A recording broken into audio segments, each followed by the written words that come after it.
Hey you, welcome to my podcast. Do you like amebo, unsolicited advice, and very unconventional opinions about Christianity, mental health, and psychology? Then you're in the right place. It's Monday Morning Rant with Miss James H&M. Let's go!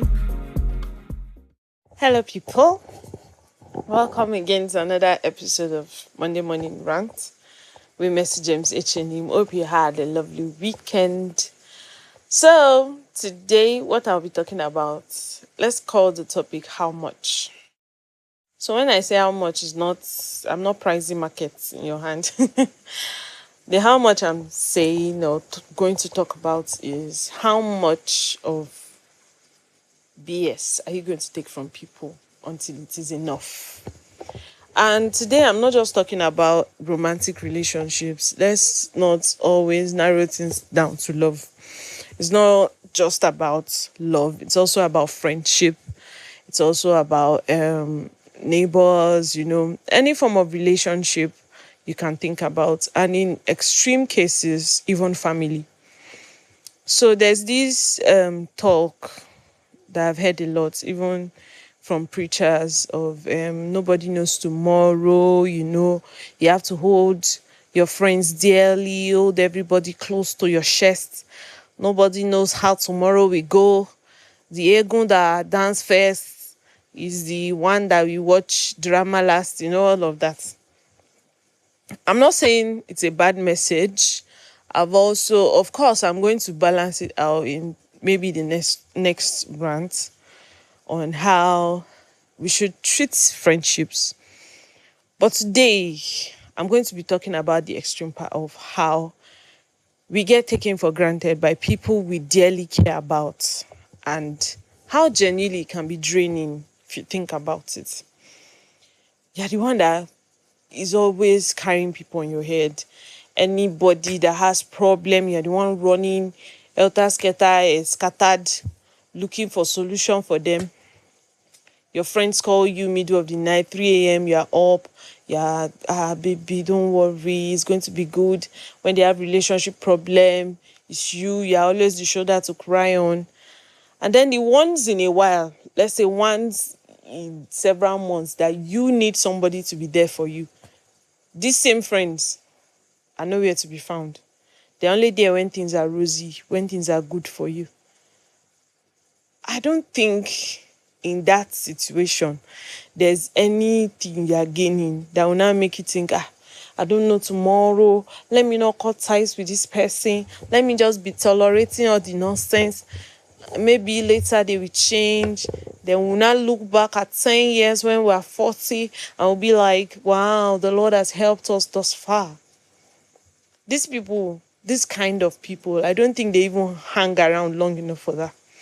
And I also feel people like that are not hoping to give you something. There are people that stay around your life just to drain you. They constantly take and take and take and take and take and never give back. Please, why are you tolerating it? Why are they still in your life? Why? Cut them off. Cut them off. And I know it can be difficult, but especially if these are friends that you've had for a long time. Like maybe people have been together for so long, but when you look back at it, it looks like you're always the one giving. You're always the one being the shoulder. Whenever you need them, they are never there for you, or it's one excuse or the other. Yes, I get that people cannot always be there, but for some friends, they've constantly betrayed you. Constantly, they make it known to you that I am the weapon fashioned against you. I'm hanging around your life to prosper in all my weaponry, and you are still accommodating it. It's the one you now catch them in. Maybe you hear them talking ill about you. Oh, story time. Something just came to my mind. So a friend of mine was sharing with me how on a group chat they were preparing for a project. She was preparing for a project, and then she added some of her friends to the group chat that were going to help with the project. So I think one of the, I don't think I know, one of, according to what she told me, one of the people in the group sent a voice note to the group, thought they were sending the voice note to one of the members directly. And so it was basically just talking about her, how she does too much, how kini, let's see what she has to say, blah, blah, blah, blah, blah. By the time the person noticed, she already saw it and they deleted the voice note, but she already listened to it.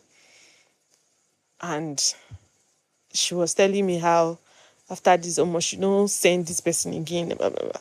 And I'm like, that's good, because people like that, there's a difference when a friend hurts you and then there's a place of forgiveness and then still tolerating. But when it is clear to you that somebody is a weapon, this person is all out to get you for all the bad reasons, please cut them off from your life. That person is not a friend. And there's nothing like frenemy, in my opinion. That person is not a friend. The person is clearly an enemy. Let them go. Let them go. There's, before you say, oh, I don't know what I'll be getting. Before you even get anything, they have taken so much from you. So let the person go now. Let them go. I know the way I'm saying it. I'm not here to murder anybody. I'm not your mommy, but really, you need to cut off some friends that are not doing you any good. Cut them off. You can forgive people for betraying you. You can forgive some kind of hurts. But forgiveness is not always tolerance. Forgiveness is not always having to continuously accommodate nonsense. And honestly, I know it's sensitive, especially when it comes to family, because there have been cases where people had to cut their families off, but for your sanity's sake. Because when you're in relationships with people that constantly take from you, it can be mentally draining. Then one day you wake up and you see that you're depressed and you don't know why. It's because humans are made, we are dependent beings. We are supposed to have friends, you're supposed to have family, you're supposed to have love from, I'm not saying do good because you want it to be reciprocated, but everybody will agree with me that when your love is reciprocated, it feels good, it feels nice. Like when you do something for somebody and then later maybe they appreciate it, or they come and say, Messi has been very nice to me, I really appreciate her for who she is, and this is what I got you. Or maybe not even with that, maybe you've always been there for this person, and when you needed them they were there for you too. You know, that kind of, it feels good. So I'm not saying do good for it to be reciprocated. Your good being reciprocated feels good.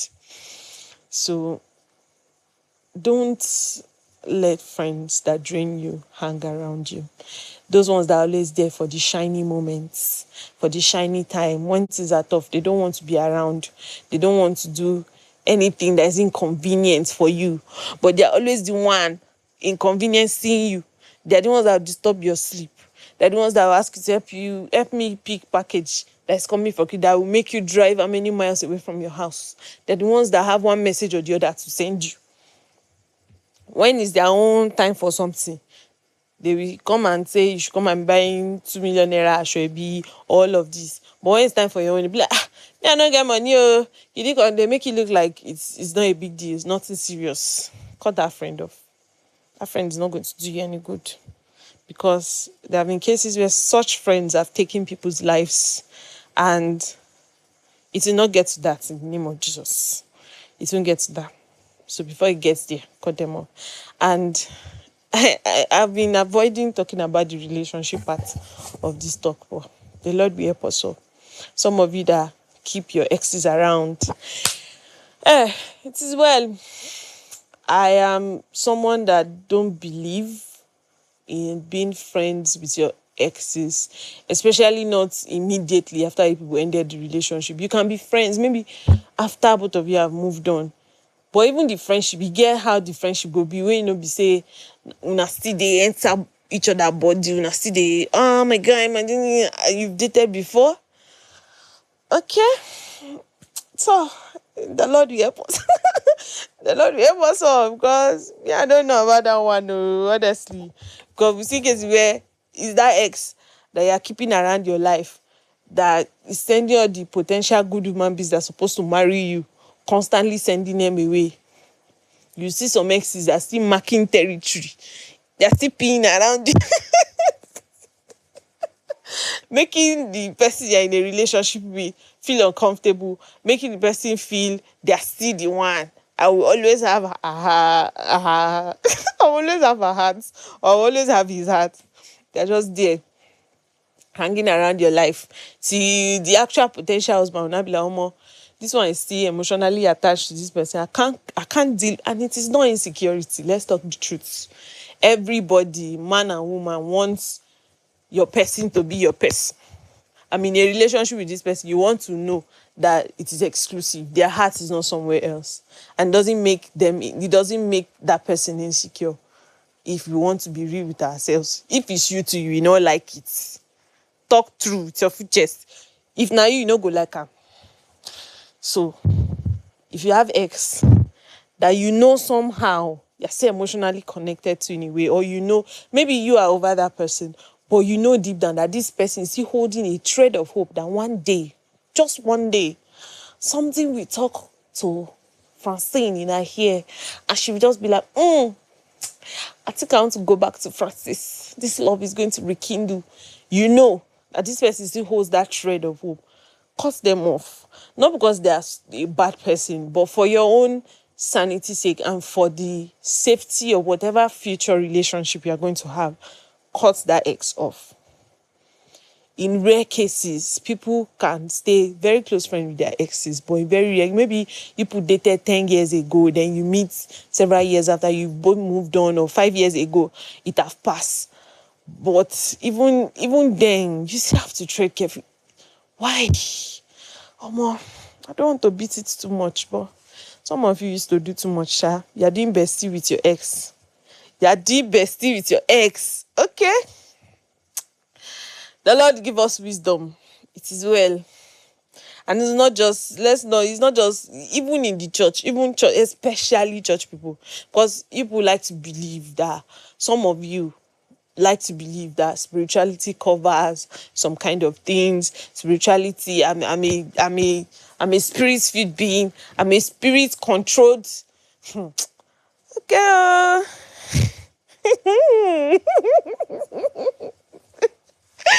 All right. I know you're spirit-controlled.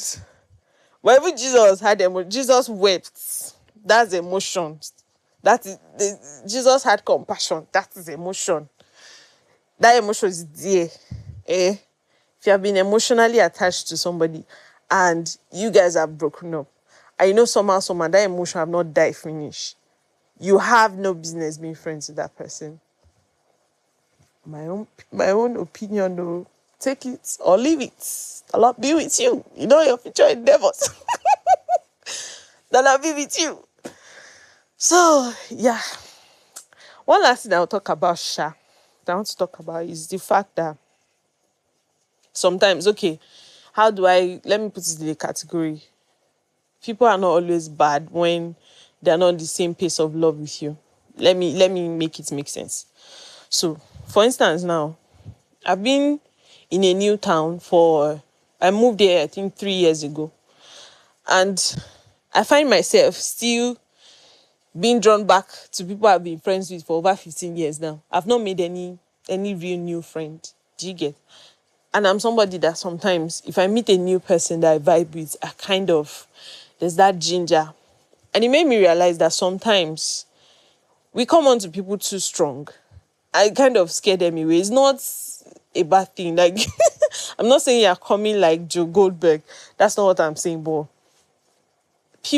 there are people that warm up to people kind of slowly. They're not very open to new friendship. It doesn't make them a bad person that you're the one sending good morning message every day. You're the one loving up on them. You're the one always calling. They are not at that level of friendship with you yet. You guys just met. Do you get? And for you have seen them like, oh, this person a better person who I go need for my life, where I want to stay close with. but this person is still trying to warm up to you, doesn't make them a bad person, honestly. Or maybe you're not like, hey, let me come to your house, and the person used that to say, no, I'm not around. And it's not, it's just style. The person don't want me to come there. When you come to their house, the person is not being a bad person. If you see that person is a potentially good friend that you want in your life, and you've discerned that this is somebody that will be beneficial to my life, follow them at their pace. Follow the person at the pace they want to get close to you at. Because sometimes some of you sabi to ask for comfort. You're just missing. You're sanguine. You are more of an open book. You can be friendly with people. You're very jovial. You're extroverted. But this person is an introvert. And you're trying to make a conversation with this person. And you're already going deeper than the person wants to go. So where are you currently working? Or how much are you making in this kidiko? And the person is trying to just dodge. And you now want to start feeling bad.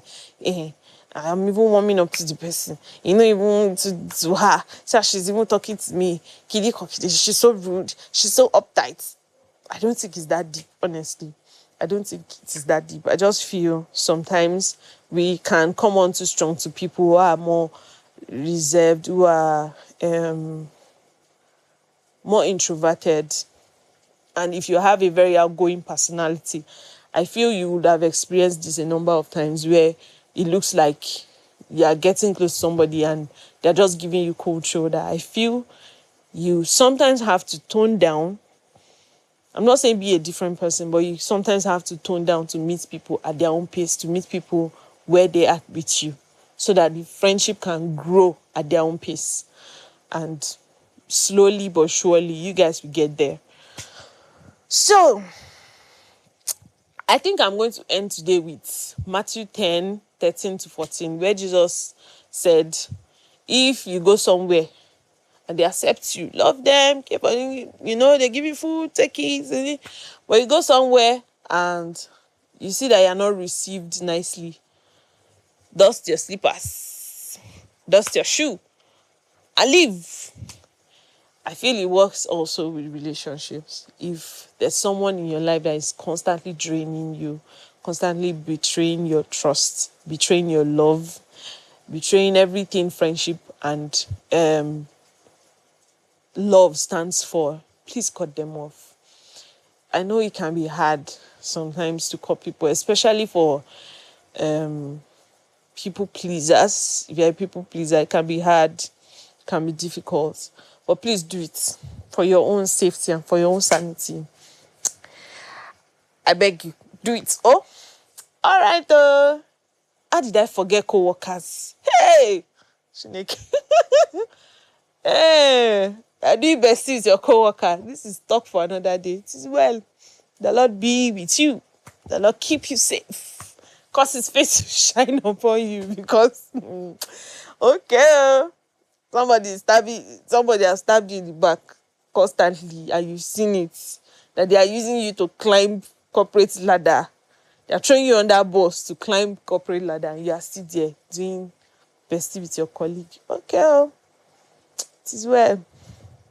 This is rants for another day. So I hope you had a great time. I didn't expect this to be this long, but 20 minutes is not too long for you to hear my very sweet voice and everything I have to say that's blessing your life. That will bless your life.